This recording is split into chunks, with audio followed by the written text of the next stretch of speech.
We don't agree with or accept the division that Harper and Obama are trying to impose, that the people of the world have to be divided into those who are good and those who are evil, civilized and uncivilized. As far as ECAWAR is concerned and the people of the world are concerned, it's terror when you bomb people from the skies, and it's not going to end terror on the ground.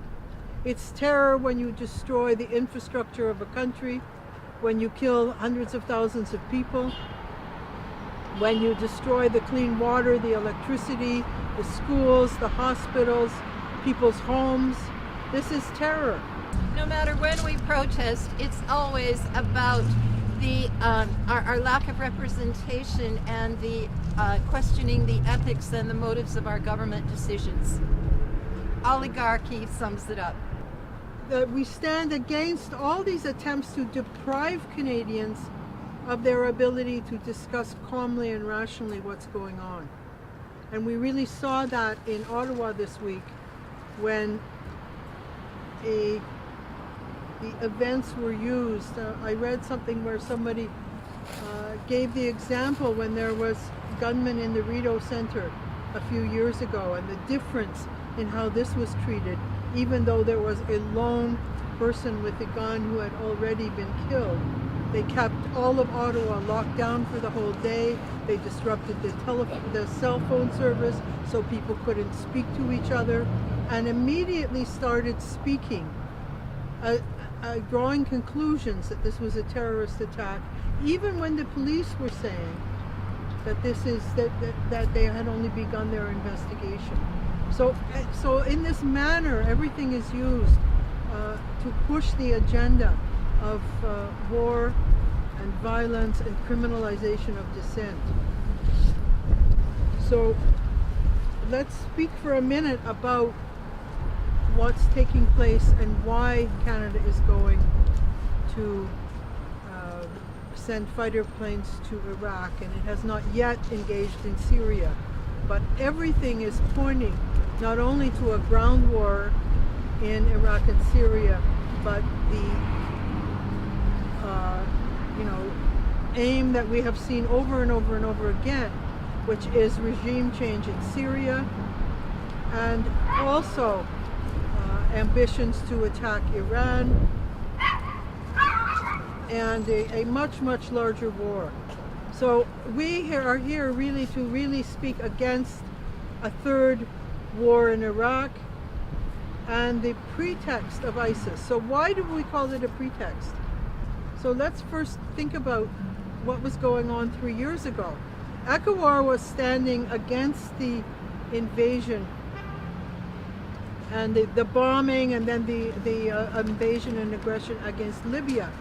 And we were told that all these forces were freedom fighters and so on, and that this was the fight of democracy to bring down Gaddafi. And today, what do we have in Libya? We have a complete disintegration of the society, violence and chaos everywhere. And who did it give rise to? It gave rise to the ISIS fighters. The same was true in Syria, where again Canadians are told, and these young men were told, that these are freedom fighters in Syria and everyone should support them, they're fighting for democracy.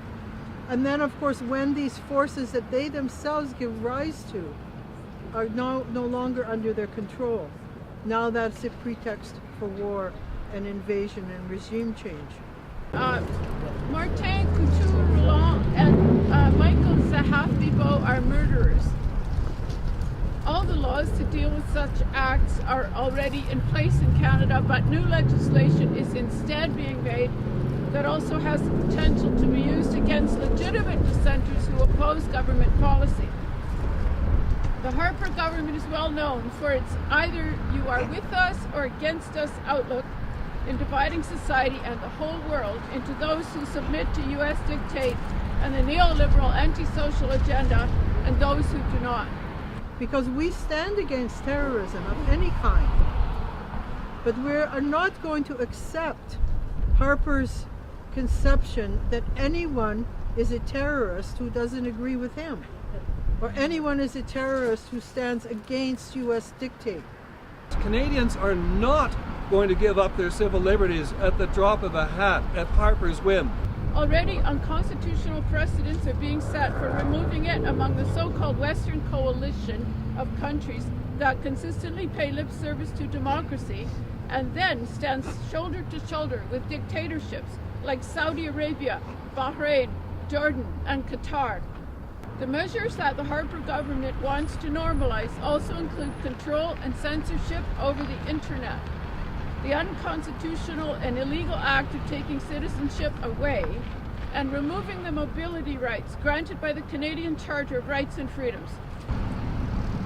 CSIS is, in one sense, a weak organization in terms of parliamentary oversight. Unlike the United States or Britain, the Canadian Security and Intelligence Service does not have an all-party oversight body. The government wants the ability to take passports away on mere suspicion without evidence.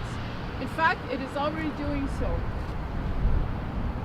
We could not arrest someone for having radical thoughts, the RCMP spokesman said. The position of the RCMP says a lot about the Harper government, where it wants to go with its new security paradigm. It wants the ability to arrest people for their views. Chuck Strahl, who used to be a Reform member of Parliament, then became a Conservative member of Parliament, was the former chair, but he had to step down.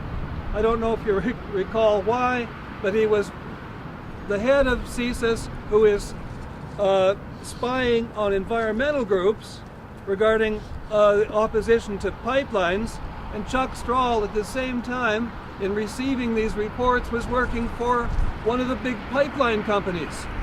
A prime example is the use of security certificates where people can be detained indefinitely without trial, without seeing the evidence against them, without due process and a chance to defend themselves in open court.